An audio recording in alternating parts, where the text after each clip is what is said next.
The People's Platform.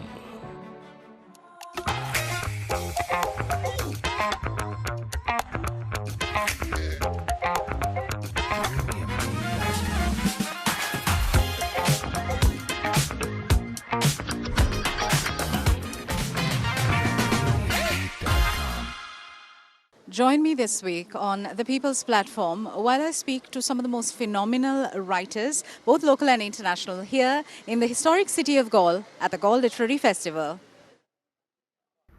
Christina Lamb is one of Britain's leading foreign correspondents and a best-selling author. She has reported from most of the world's hotspots, starting with Afghanistan, after an unexpected wedding invitation led her to Karachi in 1987 when she was just 22. She moved to Peshawar to cover the Mujahideen fighting the Soviet Union, and within 2 years she had been named Young Journalist of the Year. Since then, she has won 15 major awards, including 5 times being named Foreign Correspondent of the Year and Europe's top war reporting prize, the Prix Bayeux. Currently Chief Foreign Correspondent for the Sunday Times of London, her postings have included South Africa, Pakistan, Brazil and Washington, and she is particularly known for her writing highlighting how war affects women. She has written 9 books, including the best-selling The Africa House and I Am Malala, as well as Farewell Kabul and The Girl from Aleppo. Her first play, Drones, Baby Drones, co-written with Ron Hutchinson, was performed at London's Arcola Theatre in 2016. Her latest book is Our Bodies, Their Battlefield, What War Does to Women, described by eminent historian Anthony Beevor as the most powerful and disturbing book I have ever read. Good evening and welcome to this special edition of the People's Platform. I'm here in beautiful Galle with a phenomenal writer. She's one of Britain's leading foreign correspondents and best-selling authors. She has covered conflicts across the world and reported extensively on what war does to women. She has won 16 major awards, including a Lifetime Achievement Award for her contribution to journalism. She has written 10 books, including the global bestseller I Am Malala, co-written with Malala Yousafzai. Something that stands out in her work is her focus on humanity. I'm so pleased to welcome to the show Christina Lamb. Good evening and welcome to the show. Thank you, Sonali. Christina, for many decades of your life, your days have been spent writing about wars and their deeply human costs. Increasingly, the world around us is at war. But there are sovereign states, there are international bodies such as the United Nations, there are concepts such as universal jurisdiction, there are international courts, there are laws, ethics, humanity, rationality, yet we see so many wars. Why?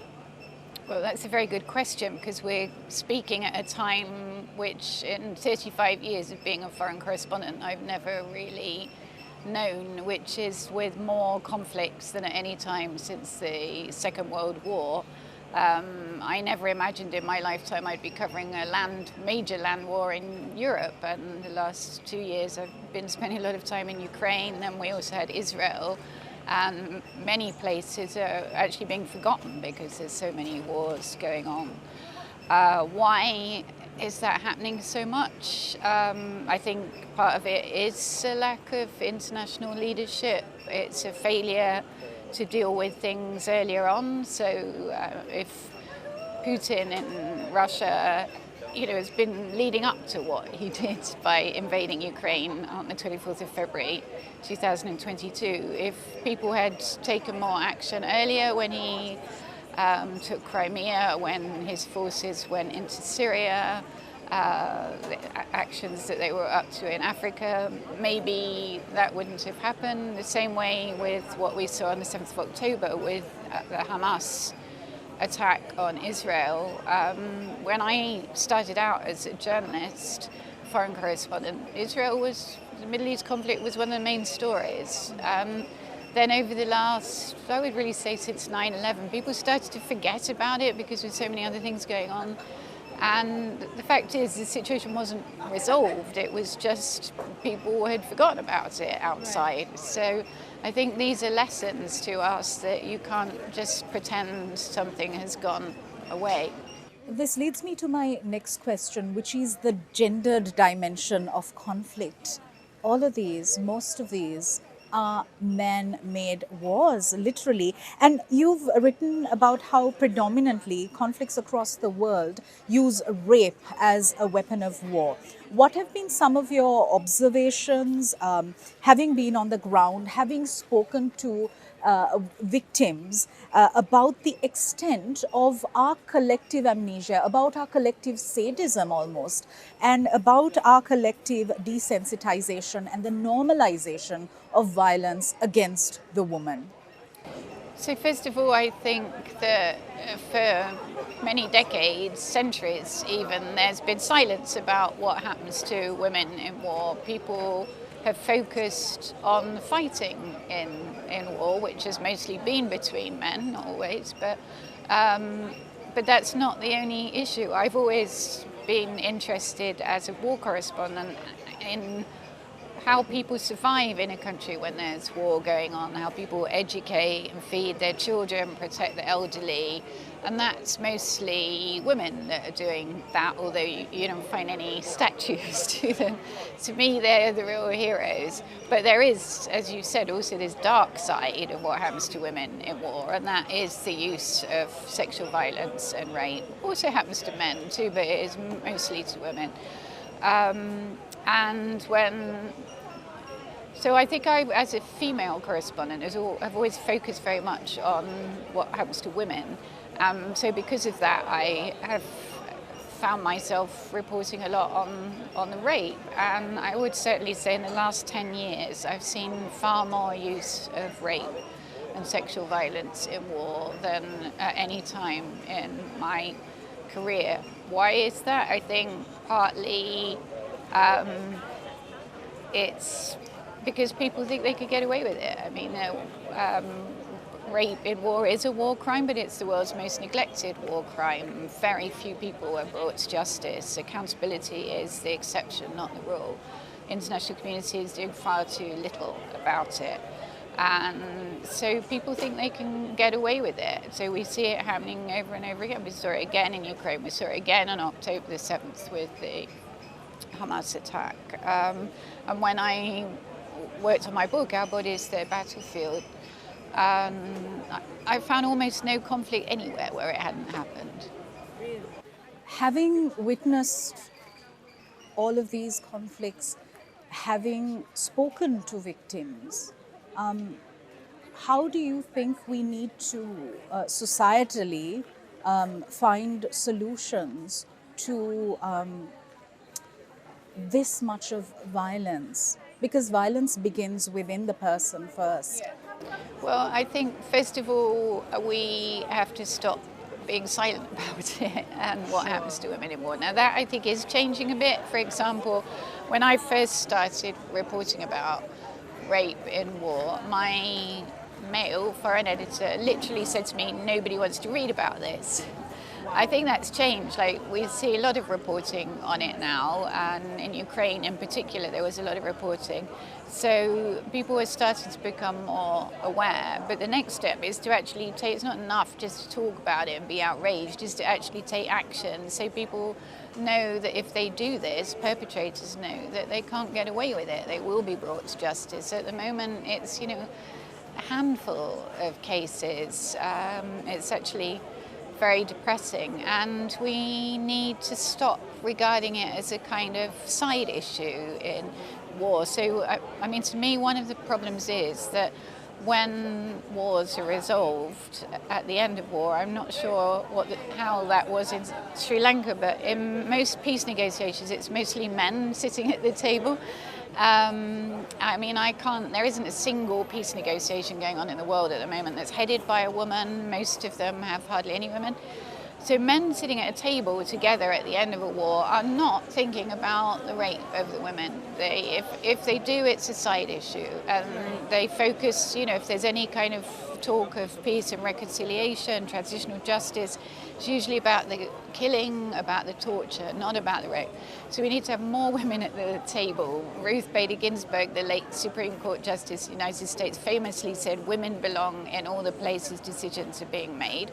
And I strongly believe that. So that is the first thing. And that is something the international community can do something about. They passed a resolution in the United Nations more than 20 years ago called Resolution 1325, which was saying we need to do something to reduce sexual violence in conflict. And they linked it to also increasing female participation. In peacekeeping forces, less than 5% of UN peacekeepers are female, but also in mediation and peace negotiations. But in that time, things have really got worse, not better. Right. Christina, we're living in an age of misinformation, disinformation, and AI. How do you view the power of journalism in influencing public opinion, but also policy making in a manner that benefits humanity? Yeah, that's a very good and important question, because of course we're also linked to that, seeing a sort of rise in autocratic leaders and people like Trump who have sometimes little regard for the truth. So actually I think the role of journalists is more important than ever. It's very important that we go to places, that we see things for ourselves on the ground and report them. But it's difficult for people, they're overwhelmed by information from different sources, and it's not always easy to know what's true and what's not. One of the core values of a journalist is being guided by humanity and kindness. When covering conflicts, how have you faced navigating ethical and moral dilemmas? Well, so first of all, mostly I spend my time going to bad places where bad people are doing bad things. But that actually, in a weird way, because people often say to me, don't you get very depressed by that? In a weird way, it gives me more faith in humanity, because in those places, I find people doing really impressive things. And I've worked with some of them, like Malala and Nujeen, the Syrian refugee that I wrote a book with. So, that gives me a lot of faith. But I think it's more important than ever for us, with all these different conflicts going on and the scarcity of resources to cover them, that we do try and really bring home to people the stories, write about the injustice, and hope that it actually makes a difference. How important is it to have the bad guys at the decision-making tables? Because whenever we have conversations, we try and have conversations with like-minded people. Yeah. But do we engage with the perpetrators? Do we engage with the bad guys? Well, I think that is important, because too often at the end of conflicts, when you have people sitting around the table deciding what to do next, it's a sort of conference of the victors, right? That doesn't solve anything. Afghanistan is a good example of that. After the Taliban was kicked out in 2001, and there was this conference in Bonn to try and come up with a transitional government, there were no Taliban at the table. That was a mistake, because whatever you think about the Taliban, and personally I find abhorrent a regime that doesn't allow girls to go to school or women to work. But I also accept that there are a lot of people in Afghanistan that support the Taliban. They should have had a voice. They were a point of view. Okay. And what happened in the end? Well, because they weren't part of that, they carried on fighting. Eventually they have, won. They've toppled the Western-backed government. So, Christina, how do you continue to do what you've been doing for this many years without being discouraged, without being jaded? I spoke to you just before the interview, and you're so lovely and super zen. How do how do you manage to keep your mental health in check as well? So it's interesting because, it's something that was not ever thought about maybe 10 years ago, sort of mental health of journalists covering things like this. And the fact is, we spend a lot of time interviewing deeply traumatized people, and we're not trained to do that. And so I personally feel very concerned not just about the effect on me or journalists, but also the people we're interviewing. So, for example, with the issue of sexual violence, if I'm asking somebody to tell me again about the most horrific hour, day of their life, that is obviously not a good thing for them. So I actually subsequently worked a lot with survivors to talk about how we could do this in a better way. But, obviously it affects you too. I think in my case, what keeps me going is partly what I said earlier, that I feel like I meet in these bad places some really incredible people. And I always say you find the brightest stars in the darkest places. To me, they're almost always women. Now, I don't know whether that's because I am a woman and therefore I'm speaking more to women. But so that really gives me a lot of faith in humanity. But I also try and take time for myself when I'm back. I have a family, so with being with my family, coming to beautiful places like this, and so I'm taking a bit of holiday at the end to go and see a bit of Sri Lanka. But also it's great to come to festivals and meet people from different countries and, hear what they're interested in and what their concerns are, and because that makes a lot of difference. And it's nice if people appreciate what you do and come and hear you, so that's good. My final question to you, Sri Lanka is also going through a transitional justice process following the conflict of 2009. How important do you think it is to have a holistic transitional justice process that also takes into consideration the thoughts and aspirations of the victim survivor communities, that the TJ process is done in such a manner that it is genuine, it has the right political will? I think it's extremely important, as history is littered with examples of where this issue hasn't been taken seriously afterwards. There hasn't been reconciliation, there hasn't been accountability, and it's very hard for societies to move on if you don't do that.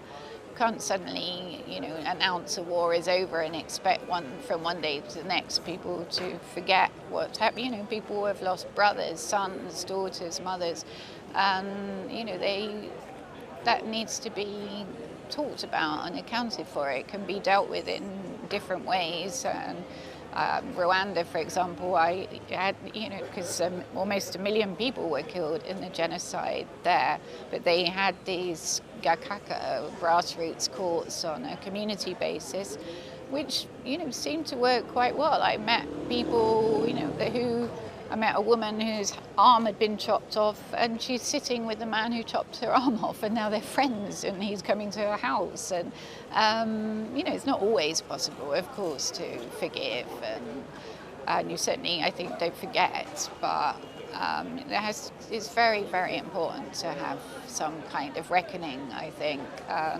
I lived in South Africa just after Mandela took over in '94, and they had their Truth and Reconciliation project, which was a model in a way, and it was very moving seeing people coming and talking about what had happened to them or their families in front of often the perpetrators, and it's powerful, it's important.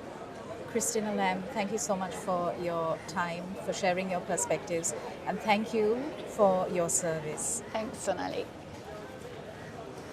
Thank you for watching us. We'll see you again tomorrow. Good night. Nujeen, the world around us is increasingly at war. You provide a face to an increasingly dehumanized crisis. I feel very lucky to just get to be a messenger or a teller of the story of the Syrian crisis, but also have many similarities with many other refugees all around the world, and how you know, I I feel just very fortunate to have had the opportunity to provide one example of what it is like to be a refugee.